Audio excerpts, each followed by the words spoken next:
జగన్ ప్రభుత్వంలో ఇసుక దోపిడీకి పాల్పడ్డ ఇసుకాసురుల పని పట్టేందుకు కూటమి ప్రభుత్వం ప్రత్యేక దర్యాప్తు బృందాన్ని ఏర్పాటు చేసింది. ఇక 14 మందితో కూడిన ఈ సిట్కు రాయలసీమ జాయింట్ డైరెక్టర్ రాజశేఖర్ రావు నేతృత్వం వహిస్తారని తెలిపింది.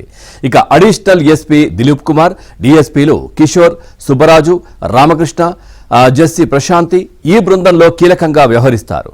వారికి సహాయకులుగా 9 మంది సర్కిల్ ఇన్స్పెక్టర్లు ఉంటారు.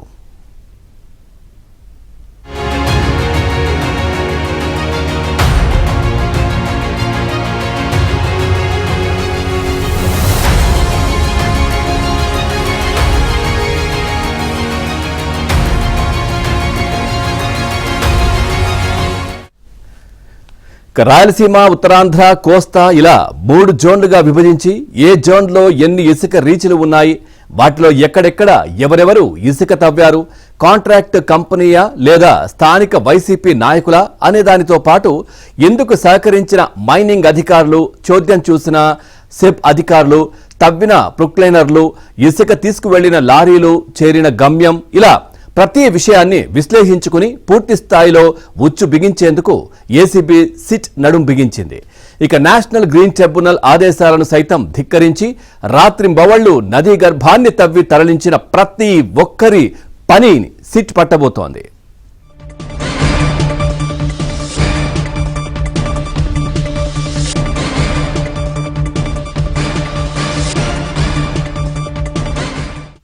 వైసీపీ ప్రభుత్వంలో ఇసుక తవ్వకాల కాంట్రాక్ట్ కంపెనీలు, సబ్ కాంట్రాక్ట్ తీసుకున్న సంస్థలు, జిల్లాల్లో అడ్డు అదుపు లేకుండా తవ్వేసి తరలించిన వైసీపీ నేతలు, పూర్తిగా సహకరించిన మైనింగ్ అధికారుల పాత్రపై ఆధారాలను ఏసీబీ ఇప్పటికే సేకరించింది. ఏపీలోని నదులు, వాగుల నుంచి పొరుగు రాష్ట్రాల్లోని హైదరాబాద్, బెంగళూరు, చెన్నై లాంటి మహానగరాలకు అక్రమ ఇసుక ఎలా తరలి వెళ్లిందో ఏసీబీ పసిగట్టింది. తాడేపల్లిలోని సెంట్రల్ ఇన్వెస్టిగేటివ్ కార్యాలయం నుంచి ఏసీబీ సిట్ తన పని మొదలుపెట్టనుంది.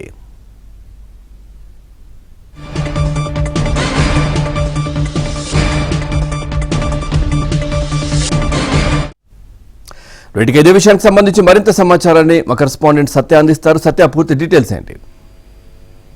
వైసీపీ 5 సంవత్సరాల కాలంలో సహజ వనరులను ప్రతిది ఎక్కడైతే లభ్యమవుతుందో అక్కడ పూర్తిగా దోచేసిన పరిస్థితి అయితే మనం చూసాం. వీటికి సంబంధించి కూటమి సర్కారు వచ్చాక ఒక్కొక్క విషయాన్ని అవగాహన చేసుకుని అర్థం చేసుకుని ఎందులో వైసీపీ సర్కారు అవినీతి అక్రమాలకు పాల్పడిందో గుర్తించి ఆయా వాటిపై సిట్ విచారణలో అయితే వేస్తున్న పరిస్థితి అయితే ఉంది. వైసీపీ ప్రభుత్వ హయాంలో జరిగినటువంటి ఇసుక అక్రమాలపై సిట్ నియమిస్తూ ప్రభుత్వం నిర్ణయం తీసుకుంది.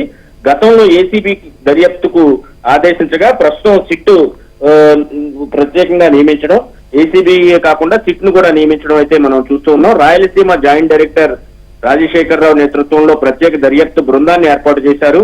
ఒక ఏఎస్పీ, 4 డిఎస్పీలు, 9 మంది సిఐల నేతృత్వంలో ఈ బృందాన్ని అయితే ఏర్పాటు చేశారు. అప్పటి కాంట్రాక్ట్ కంపెనీలు, మైనింగ్ అధికారులు, వైసీపీ నాయకుల పాత్రపై ఇప్పటికే ఆధారాలను అయితే మాత్రం పూర్తి స్థాయిలో సేకరించడం ప్రారంభించారు. మైనింగ్ కు సహకరించిన అధికారులు, చూస్తూ కూర్చున్నటువంటి ఎస్సీబీ అధికారుల పాత్రపైన కూడా ఈ సిట్ దర్యాప్తు చేరినట్టుగా తెలుస్తోంది.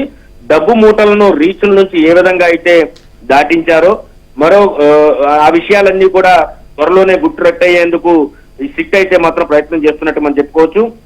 అదేవిధంగా నాటి కాంట్రాక్ట్ కంపెనీలు, మైనింగ్ అధికారుల పాత్ర పైన కూడా పూర్తి స్థాయిలో ఈ సిట్ విచారించబోతుంది. ఎక్కడెక్కడ ఇసుకను తవ్వారు, సహకరించిన మైనింగ్ అధికారులు ఎవరు, చోద్యం చూస్తూ పట్టించుకోకుండా ఉన్న అధికారులు ఎవరు, ఈ అంశాలపైన కూడా సిట్ టర్మ్స్ ఆఫ్ రిఫరెన్స్ లో టీఓఆర్ లో పేర్కొన్నట్టుగా తెలుస్తోంది. ముఖ్యంగా ఇప్పటికే లిక్కర్ స్కామ్ కు సంబంధించి సత్య కాలం చెల్లిన బే బిల్లులు కూడా గతంలో ఇచ్చిన దృశ్యాలు మనం చూసాం కదా, అవన్నీ కూడా వెలికి తీస్తారా? ఖచ్చితంగా గతంలో వే బిల్లులు రూపంలో వే బిల్లు అంటే డేట్ ఒకటి ఉంటుంది, పట్టుకెళ్లే లారీ ఒక టైంలో వెళ్తుంది, అందులో ఉన్న సరుకు క్వాంటిటీ కూడా తేడా ఉంటుంది. ఈ విధంగా గతంలో అనేక అక్రమాలకు పాల్పడ్డ పరిస్థితులు అయితే ఉన్నాయి. చివరకు తమకు అనుమతి లేని ప్రాంతాల్లో కూడా, ముఖ్యంగా ఏదైతే కృష్ణానది ఎగువ ప్రాంతంలో డ్రెడ్జింగ్ చేయడానికి అనుమతి లేదు, అయినప్పటికీ కూడా డ్రెడ్జింగ్ భారీ ఎత్తున చేసి ఆ రాజధాని గ్రామ పరిసరాల్లోనే భారీ ఎత్తున ఇసుక దోపిడీ అయితే అప్పట్లో జరిగింది.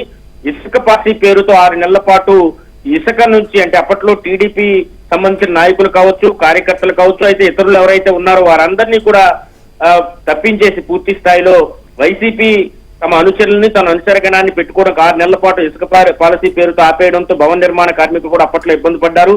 ఈ అన్ని అంశాలను కూడా పరిగణలోకి తీసుకుని ఇప్పుడు సిట్ అయితే విచారించబోతుంది.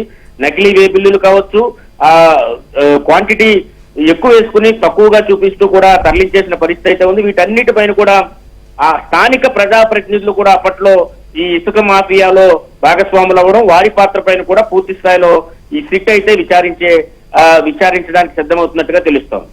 Right, thank you Satya, thanks for the updates.